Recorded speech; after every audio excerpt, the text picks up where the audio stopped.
Hey guys, Captain Ensign here. I know it's been a while, but IRL's a bitch. But hey, for my first video back, let's get started with an EU collection update. Number 12, I believe.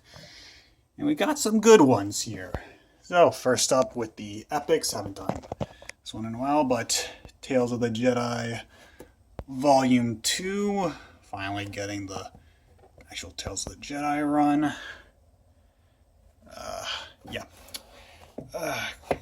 Beautiful. Next up, Clone Wars Volume 4. This, I believe, is the last Clone Wars volume. We don't have any of the web comics or the adventures, mini comics, or the Clone Wars Adventures comics and the TCW. We just still have a lot to get. So I don't know what the fuck they're gonna do with that, but hopefully they do something. And New Republic Volume 6.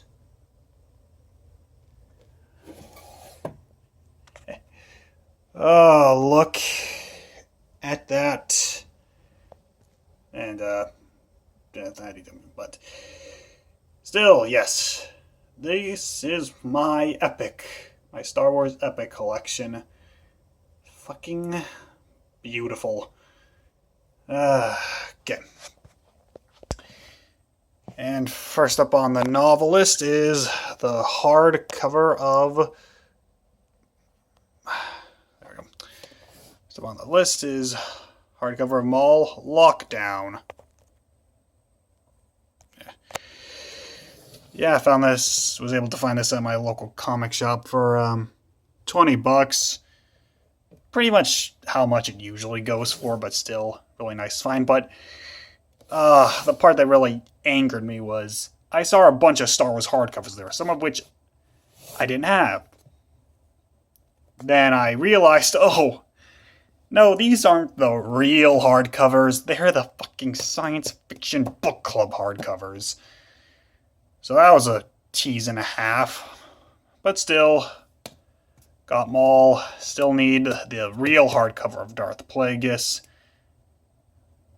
Gonna get that eventually, but still, nice. The thing that does suck is, you got these episode 1 tie-in novels, which have a format.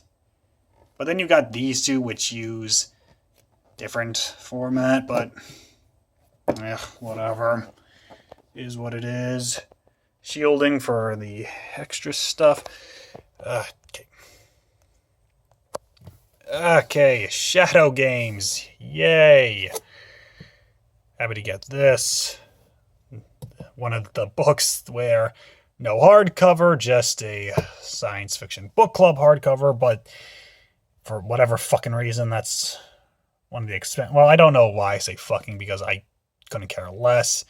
Still, though, this and Last Jedi have... Those science fiction book club hardcovers are fucking expensive. And also, Golden Book Adventure in Beggar's Canyon. Got this on ThriftBooks for a few bucks. Also got Shadow Games on ThriftBooks for like a few bucks. Oh, yeah. You really gotta love this. This is the type of shit that you don't see on the Wikipedia timeline. Makes placement on the timeline possible, but thank God we have StarWarsTimeline.net to make this sort of thing easier.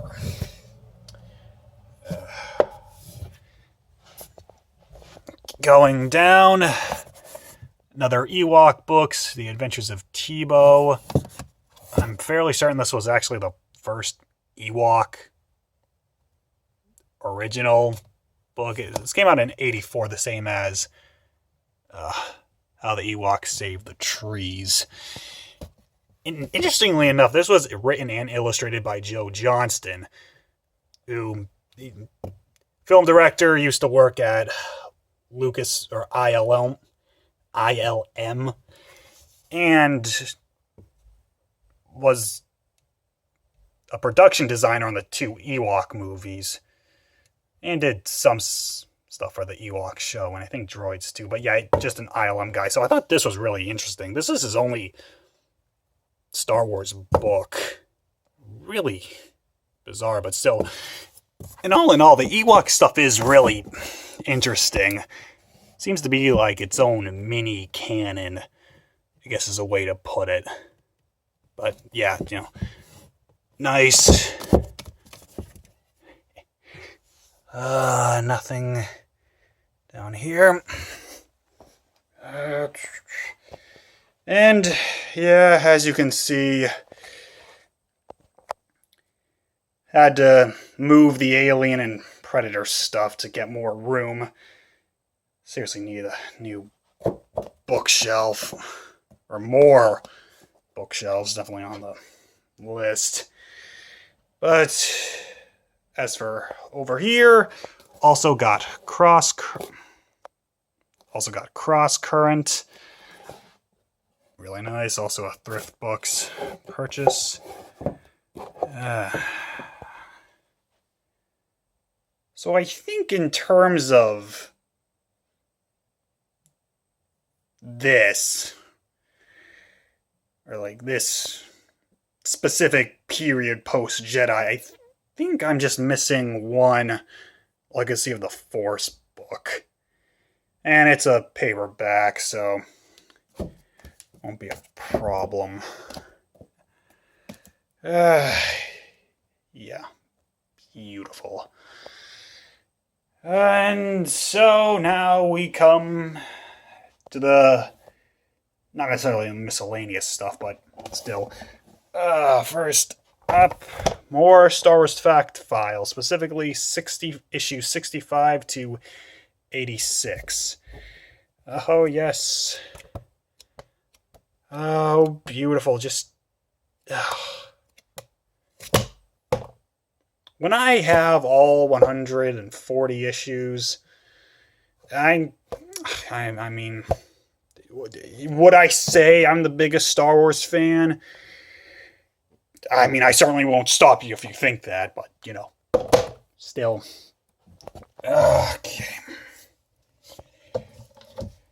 Okay, first up, Return of the Jedi novelization. I already have the paperback, but saw this at a comic convention and figured, why not? It's a UK copy. As you can see, yeah, those are that's euros right there. So, yet again, I have a piece of Star Wars UK material that Luke Warren doesn't have.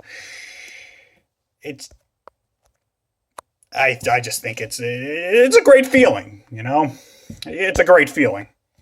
Now, in terms of region-exclusive editions and stuff, it's not something I'm going to go out of my way for. At least, not now. But, still, cool shit to have. I mean, like, if you see some of the foreign covers for these books, they're, like, really fucking interesting. Some of them are really cool, but... Anyways. Okay, next up... Yeah. Okay, so... Yeah. Prima guides. Got all of these at my local comic shop. You can see the prices on them. Yeah. But yeah, Rogue Squadron 3, Force Unleashed, Bounty Hunter, and Rogue Leader, and I accidentally bought this twice. Even the best of us can make mistakes. Now, the reason I even bothered with getting the strategy guides for these games is because at least sometimes they can come with, like, lore information. And I didn't know what exactly was in all this that would be, like, exclusive information. But still, I mean, like with something like Bounty Hunter, for instance, where is an example? Oh, yeah, like you see, it lists all the bounties you can get. So we have an official print. We have official printed material that actually lists that sort of thing out. And then for something like Force Unleashed, got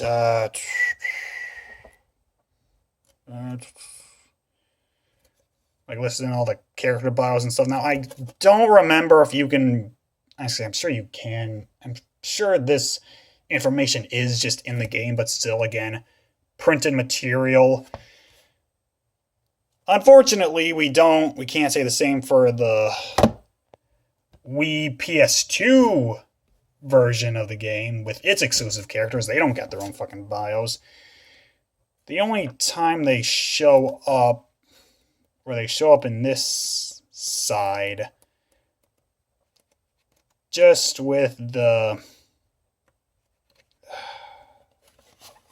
like you see Darth Phobos and the playable characters in the little fighting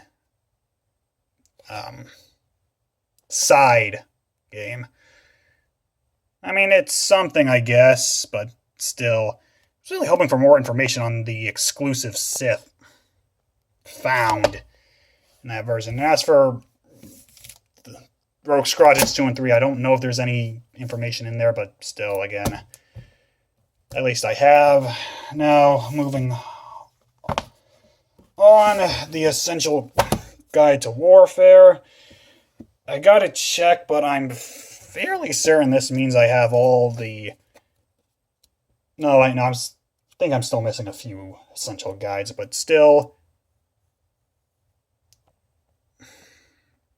Still really cool to have, anyway. Forgive the change of location. My phone battery was getting really low, and it is charging really slowly because I just hit pause on the recording, so well, this will just have to do. Okay, so yeah, Essential Guide to Warfare.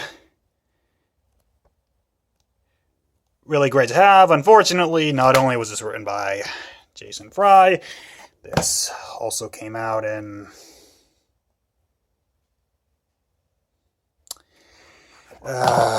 when I believe 2009.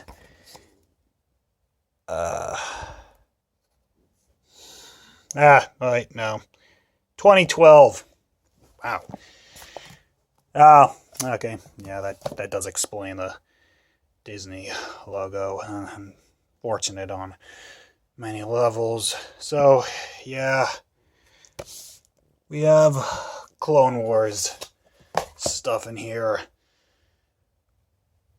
I haven't read the book yet, but I'm sure the TCW stuff is distracting. You know, at least the Essential Atlas was released in like 2009, so of course you'd have some TCW stuff, but not too much. But here, oh well.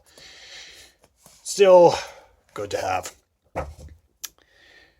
Ultimate Visual Guide, updated and expanded, also from that local comic shop. I believe I got the Essential Guide to Warfare on Amazon. Yeah, but yeah, anyways. So, yeah, and for those who've seen my previous EU videos, know I have the original 2005 release and then the special edition release. This one, when was this one released?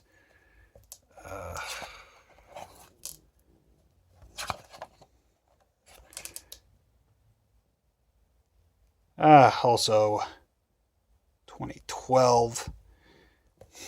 So, yeah, once again, yeah. So, yeah, unfortunately, not only do we, well, yeah, it makes sense that TCW, this is also, talks about Star Wars media, but still, like, aside from, like, the first 2 pages, everything else regarding the Clone Wars era is focused exclusively on TCW. Like, these two pages. These two pages are the only ones that deal with the multimedia project, and these are just from the previous editions. So that is unfortunate, but on the plus side, with this being released in 2012, where is it? Yeah.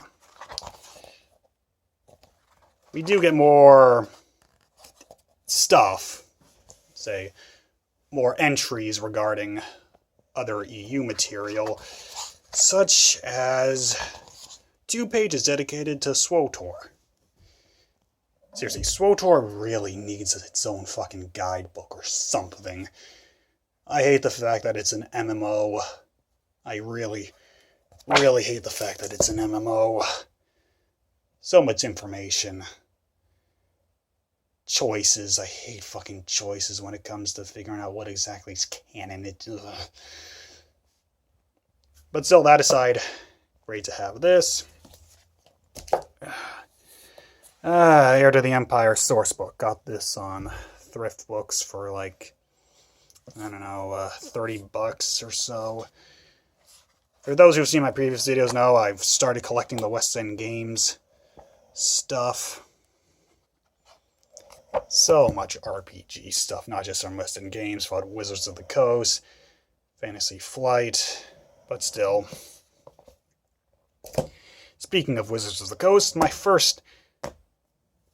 Actually, no, I got 2 other Wizards of the Coast releases, but still, Jedi Training Manual. This one... when was... 2009. So...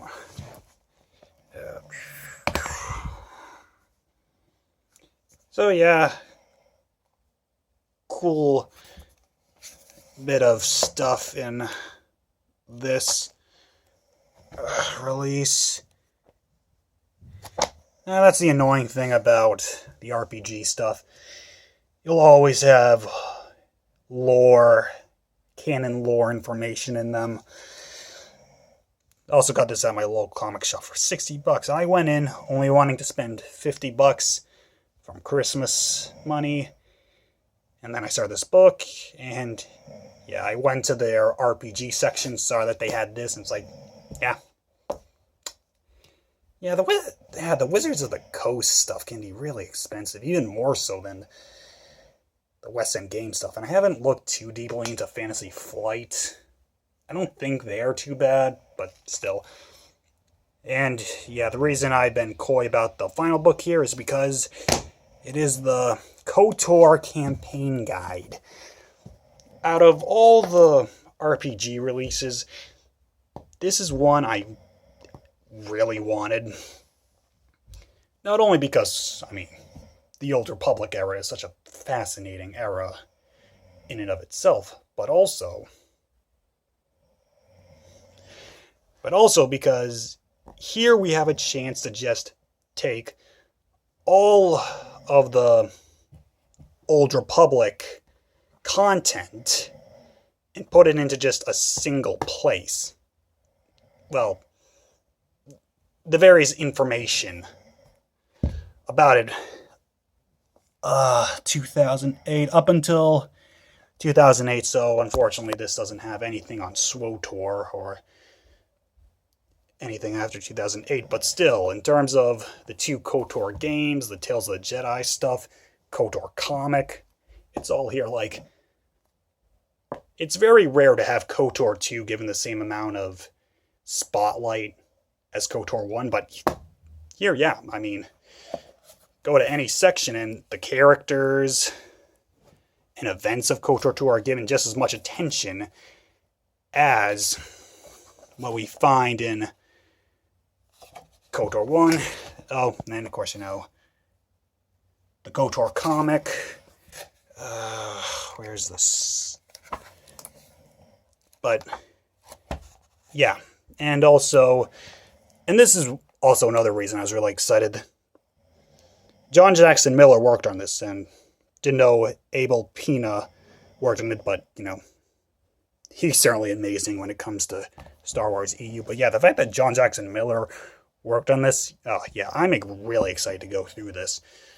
I don't know if this necessarily smooths over anything, but still, really great to have this. Was like $120, but yeah, really glad to have this. And so, thus ends another EU video. What do you guys think? What was your favorite entry into my collection? What do you think I should get next? Let me know in the comment section below. Until next time, this is Captain Henson, signing off.